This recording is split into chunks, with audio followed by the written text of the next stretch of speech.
विद्यार्थियों, आपका स्वागत है हमारे चैनल में। ये कक्षा 8 विज्ञान भारती इकाई 2 मानव निर्मित वस्तुएं।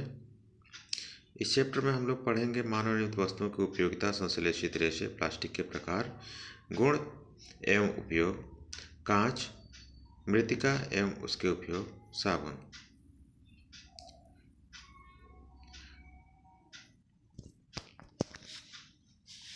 कपड़े, जूता मोजा, बेल्ट, बस्ता, कागज की लुगदी से बने कागज, रबड़ के पौधों से मुलायम रबड़, ग्रेफाइट से पेंसिल, लोहे, लकड़ी या प्लास्टिक से पटरी आदि सामान कच्चे माल द्वारा कारखानों में मनुष्यों के द्वारा तैयार किया जाता है। ये सभी मानव निर्मित वस्तुएं हैं। कृषि कार्य के लिए हंसिया, खुरपी, फावड़ा, कुदाल आदि सभी प्रकार के बर्तन, घड़ी, साइकिल, स्कूटर, कुर्सी, मेज, फर्नीचर आदि दैनिक जीवन में उपयोगी वस्तुएं मानव निर्मित हैं। मकान, गाड़ी, साइकिल, खिलौना, साबुन, कपड़ा, उर्वरक, कांच आदि भी मानव निर्मित हैं। हमारे चारों ओर दिखाई देने वाले जीव जंतु, पेड़ पौधे, मिट्टी, खनिज आदि सभी प्रकृति प्रदत्त हैं, अर्थात प्राकृतिक वस्तुएं हैं। अब हम लोग पढ़ेंगे मानव निर्मित वस्तुओं की उपयोगिता। आदिकाल में मनुष्य की आवश्यकताएं सीमित थीं। उसका जीवन मात्र प्राकृतिक स्रोतों पर ही निर्भर था। सभ्यता का विकास, जनसंख्या वृद्धि एवं वैज्ञानिक प्रगति के कारण मनुष्य की आवश्यकताएं धीरे धीरे बढ़ती गईं, जिनकी पूर्ति करना प्राकृतिक संसाधनों द्वारा असंभव था। अतः मनुष्य ने अपनी बुद्धि एवं कौशल से अनेक वस्तुओं का निर्माण करना प्रारंभ किया। इस प्रकार मानव निर्मित वस्तुओं का विकास होता गया। मनुष्य की प्रमुख आवश्यकताएं भोजन, वस्त्र तथा आवास हैं। वस्त्र हम सभी जानते हैं, शरीर को ढकने के लिए कपड़ों का उपयोग किया जाता है। हम पैंट, शर्ट, कुर्ता, साड़ी, सलवार, पैजामा, जांघिया, बनियान आदि का उपयोग करते हैं। सर्दी से बचने के लिए ऊनी कपड़े, स्वेटर, शाल, कार्डिगन, कार्डिगन मतलब लंबा सा कोट, कंबल, लोई, लोई मतलब शाल होता है, आदि का प्रयोग करते हैं। सूती वस्त्र कपास के रेशों से, ऊनी वस्त्र भेड़ के बाल से या संश्लेषित रेशों से तैयार किए जाते हैं। आजकल मनुष्य नायलॉन, टेरिलिन, डेक्रान आदि पॉलिस्टर के धागों से बने वस्त्रों का अत्यधिक उपयोग कर रहा है। ये धागे संश्लेषित रेशों से तैयार किए जाते हैं। इन धागों से निर्मित वस्त्र अधिक आकर्षक एवं टिकाऊ होते हैं। भवन निर्माण। भवन निर्माण में प्रायः ईंट, पत्थर, लोहे के गर्डर, सरिया, सीमेंट, मोरंग, बालू तथा मिट्टी का उपयोग किया जाता है। इनमें ईंट, सरिया, गर्डर, सीमेंट मानव निर्मित वस्तुएं हैं। बालू, मिट्टी प्राकृतिक वस्तु है। सीमेंट से दीवार की जुड़ाई, प्लास्टर, स्लैब तथा फर्श आदि बनाने के पश्चात कुछ दिनों तक लगातार पानी का छिड़काव उसकी मजबूती के लिए किया जाता है। पानी के लगातार छिड़काव करने से सीमेंट में सुई के समान रवे क्रिस्टल बनते हैं। ये क्रिस्टल आपस में गुंथकर सीमेंट को कठोर एवं मजबूत बनाते हैं।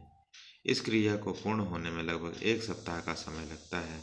इस कारण मकान अथवा इमारतों को बनाने के पश्चात लगभग 1 सप्ताह तक पानी का छिड़काव करना आवश्यक होता है। यदि ऐसा न किया जाए तो रासायनिक क्रिया पूरी न होने के कारण मकान कमजोर रह जाता है।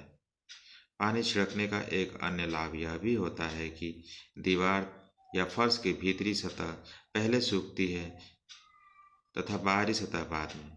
यदि ऐसा न हो तो भीतरी सतह सूखने से बनी जलवाष्प बाहर निकलने के प्रयास में पहले से सूख चुकी बाहरी सतह में दरार उत्पन्न कर देगी। घरेलू कार्य में स्नान करना, कपड़े धोना, दांतों की सफाई, भोजन पकाना, मकान की सफाई एवं सजावट, सिलाई, बुनाई आदि घरेलू कार्य हैं। इन सभी कार्यों में अनेक मानव निर्मित वस्तुओं का उपयोग किया जाता है। सीमेंट, पेंट, प्लास्टिक, कांच एवं धातुओं से बने बर्तन, सौंदर्य प्रसाधन, बिजली के उपकरण आदि मानव निर्मित वस्तुएं हैं, जिनका दैनिक जीवन के कार्यों में अत्यधिक उपयोग किया जाता है। कृषि कार्य में खेत जोतने, फसल काटने, सिंचाई करने, मड़ाई करने आदि कृषि कार्यों में अनेक उपयोगी मानव निर्मित वस्तुओं का उपयोग किया जाता है। औषधियों में मानव प्रकृति में उपस्थित पेड़ पौधों एवं जड़ी बूटियों से निर्मित औषधियों का उपयोग सदियों से करता चला आ रहा है। आजकल अनेक रोगों से संबंधित औषधियों का निर्माण विभिन्न रसायनों से भी किया जाने लगा है। अनेक असाध्य रोग जैसे टीबी, हैजा, निमोनिया, मियादी बुखार आदि रोगों की भी एंटीबायोटिक दवाएं आज के युग में निर्मित कर ली गई हैं। संश्लेषित रेशे नायलॉन, पॉलिएस्टर, टेक्रान, रेयान आदि मानव निर्मित रेशे हैं। इनमें से बहुत से रेशे पेट्रोलियम पदार्थों से प्राप्त किए जाते हैं। इस प्रकार के रेशों को संश्लेषित रेशे कहते हैं। संश्लेषित रेशे उच्च अणुभार वाले बहुलक यौगिक हैं। नायलॉन, पॉलिएस्टर, टेरिलिन आदि से बने वस्त्र सूती वस्त्रों की अपेक्षा अधिक आकर्षक दिखाई देते हैं। सूती कपड़े को आसानी से हाथ से फाड़ा जा सकता है, जबकि नायलॉन, पॉलिएस्टर, टेरिलिन रेशों से बने कपड़ों को हाथ से फाड़ना कठिन होता है। ये अधिक मजबूत एवं टिकाऊ होते हैं। इस प्रकार इन वस्त्रों को पानी से भिगोने पर नायलॉन, पॉलिएस्टर, टेरिलिन के वस्त्र जल्दी सूख जाते हैं, जबकि सूती कपड़े से बने वस्त्र देर से सूखते हैं। प्लास्टिक रासायनिक रूप से असंतृप्त हाइड्रोकार्बन जैसे एथिलीन, एसिटिलीन आदि के उच्च अणुभार के बहुलक प्लास्टिक पदार्थ होते हैं। Bakelite, nylon, polythene, Teflon, polyvinyl chloride आदि प्लास्टिक पदार्थों के उदाहरण हैं। कुछ प्लास्टिक की वस्तुओं को गर्म करने पर वे तुरंत पिघल जाते हैं, जबकि कुछ पर ऊष्मा का प्रभाव कम पड़ता है।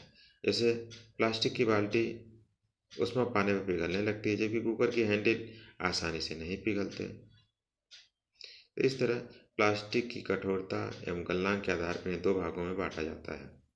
पहला है थर्मोप्लास्टिक।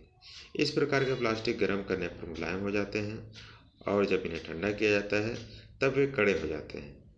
यह क्रिया बार बार दोहराई जा सकती है। इसी कारण थर्मोप्लास्टिक को पुनः चक्रण करके इनका उपयोग किया जा सकता है। पॉलीथीन, पॉलीविनाइल क्लोराइड, पीवीसी आदि थर्मोप्लास्टिक के उदाहरण हैं। थर्मोसेटिंग प्लास्टिक इस प्रकार के प्लास्टिक भी गर्म करने पर मुलायम तथा ठंडा करने पर कठोर एवं खुरदुरे हो जाते हैं, किंतु उन्हें गर्म करके पुनः मुलायम नहीं किया जा सकता। बैकेलाइट एक थर्मोसेटिंग प्लास्टिक है। थर्मोसेटिंग प्लास्टिक का दोबारा उपयोग नहीं किया जा सकता, अर्थात इनका पुनः चक्रण संभव नहीं है। प्लास्टिक का स्वास्थ्य देखभाल उद्योग में व्यापक उपयोग होता है। इनके उपयोगों के कुछ उदाहरण हैं। दवा की गोलियों, टिकियों को पैक करने हेतु, घावों को सीने हेतु धागे, सिरिंज, चिकित्सकों के दस्ताने, विभिन्न प्रकार के चिकित्सीय यंत्र। माइक्रो ओवन में भोजन पकाने हेतु विशिष्ट प्लास्टिक पात्र उपयोग में लिए जाते हैं। माइक्रोवेव ओवन में ऊष्मा खाद्य पदार्थ को पका देती है, परंतु प्लास्टिक पात्र को प्रभावित नहीं करती। टेफ्लॉन एक विशिष्ट प्लास्टिक है। इस पर तेल और जल चिपकता नहीं है। यह भोजन पकाने के पात्रों पर न चिपकने वाली परत लगाने के काम में आता है। प्लास्टिक और पर्यावरण जब हम बाजार जाते हैं तो हमें प्लास्टिक अथवा पॉलीथीन की थैली में लिपटी वस्तुएं मिलती हैं। यह कारण है कि हमारे घरों में प्लास्टिक का कचरा इकट्ठा होता रहता है, फिर यह प्लास्टिक कूड़ेदान में चला जाता है।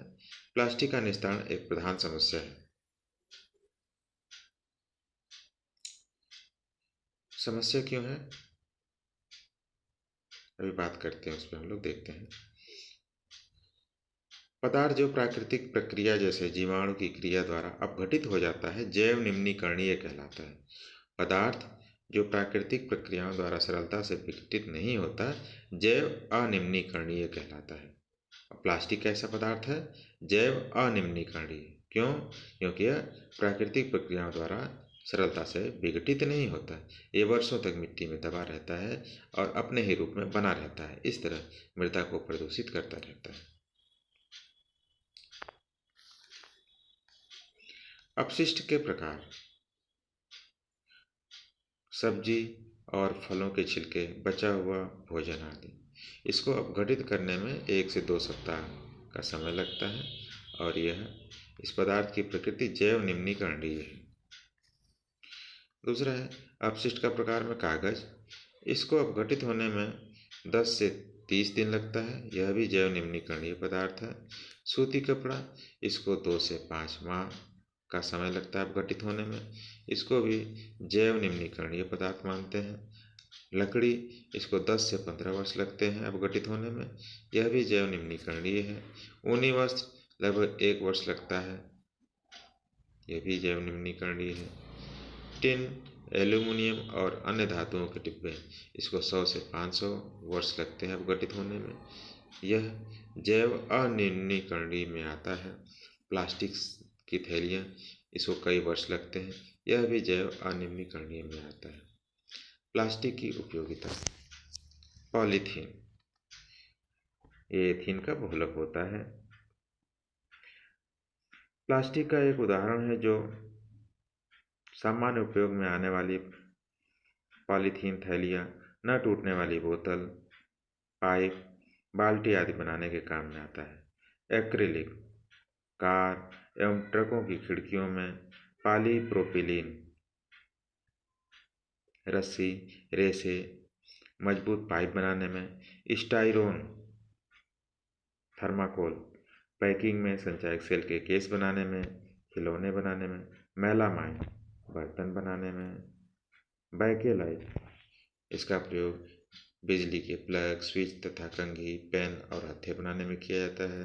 टेफ्लॉन, टेफ्लॉन टेट्राफ्लोरोएथिलीन का पॉलीमर है, इसका गलनांक ऊंचा होता है, यह अज्वलनशील होता है। इसी गुण के कारण इसका उपयोग नॉन स्टिक बर्तन पर ऊष्मा प्रतिरोधी परत चढ़ाने में किया जाता है। चेतावनी: प्लास्टिक हमारे लिए बहुत उपयोगी है, किंतु इसका दुरुपयोग बहुत हानिकारक सिद्ध हो रहा है। प्लास्टिक जलाने से इसका धुआं वायुमंडल में फैलकर पर्यावरण को दूषित कर रहा है। पॉलीथीन की थैलियों में बची हुई खाद्य सामग्री प्रायः खुले स्थानों पर फेंक दी जाती है, जानवर इन्हें खाकर बीमार हो रहे हैं। प्लास्टिक पर पानी का कोई प्रभाव नहीं पड़ता है, अतः यह सड़ गल कर नष्ट नहीं हो पाती है। उपयोग की गई प्लास्टिक की थैलियाँ आदि को यत्र तत्र फेंकने से ये सीवर लाइन में नलियों में फंसकर पानी के प्रवाह को रोक देते हैं। पानी एक स्थान पर फैलकर पर्यावरण को वो दूषित करता रहता है, अतः पर्यावरण को दूषित होने से बचाने के लिए पॉलीथीन का सही उपयोग कर इसके दुरुपयोग को रोकना हम सभी का कर्तव्य है।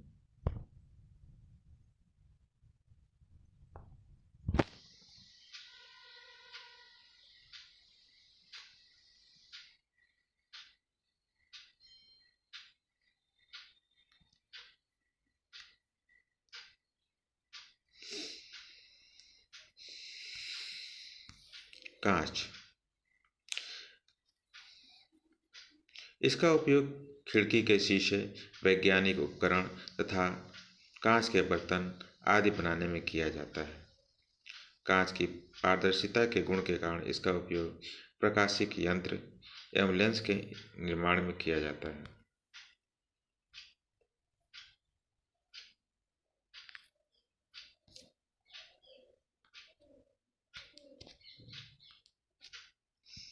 चलिए आगे देखते हैं।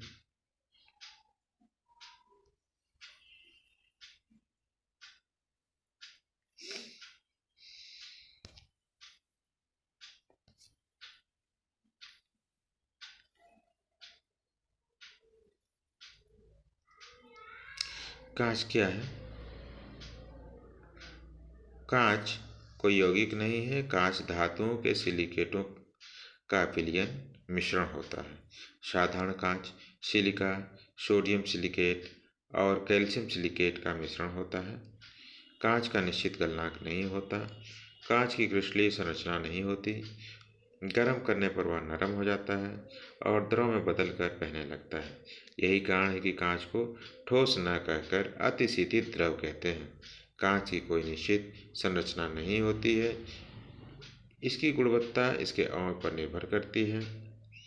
कांच के इन्हीं गुणों एवं संरचना के आधार पर निम्नलिखित प्रकार के होते हैं। पहला है साधारण या मृदु कांच। यह सोडियम कार्बोनेट, चूना पत्थर, रेत को मिलाकर बनाया जाता है। इसका उपयोग बोतल, प्रणाली, कांच की खिड़की के शीशे आदि बनाने में किया जाता है। कठोर कांच, यह पोटेशियम कार्बोनेट, चूना पत्थर और रेत के मिश्रण से बनाया जाता है। इसका उपयोग फ्लास्क, बीकर, प्रणाली आदि प्रयोगशाला के उपकरण बनाने में किया जाता है। फ्लिंट या प्रकाशीय कांच, यह sodium carbonate, potassium carbonate, boric acid तथा सिलिका के मिश्रण को गर्म करके प्राप्त किया जाता है। इससे प्रिज्म, प्रकाशिक यंत्र के लेंस बनाए जाते हैं। दृष्टि दोषों को दूर करने के लिए चश्मों के लेंस भी फ्लिंट कांच से ही निर्मित किए जाते हैं। धूप के चश्मे क्यों लगाए जाते हैं? धूप के चश्मे आंखों को सूर्य की गर्मी से बचाने के लिए लगाए जाते हैं। इन चश्मों के कांच में थोड़ा सा सीरियम ऑक्साइड मिला दिया जाता है, जिससे वह स्थायी रूप से रंगीन हो जाता है। धूप में ये चश्मे आंखों को राहत देते हैं, लेकिन धूप में छाए में आने पर साफ न दिखाई देने के कारण ये अनुपयोगी हो जाते हैं। आजकल फोटोक्रोमिक कांच के लेंसों का उपयोग किया जाने लगा है। इस कांच में सिल्वर आयोडाइड मिला होता है। धूप में सिल्वर आयोडाइड विघटित होकर सिल्वर और आयोडाइड में बदल जाता है।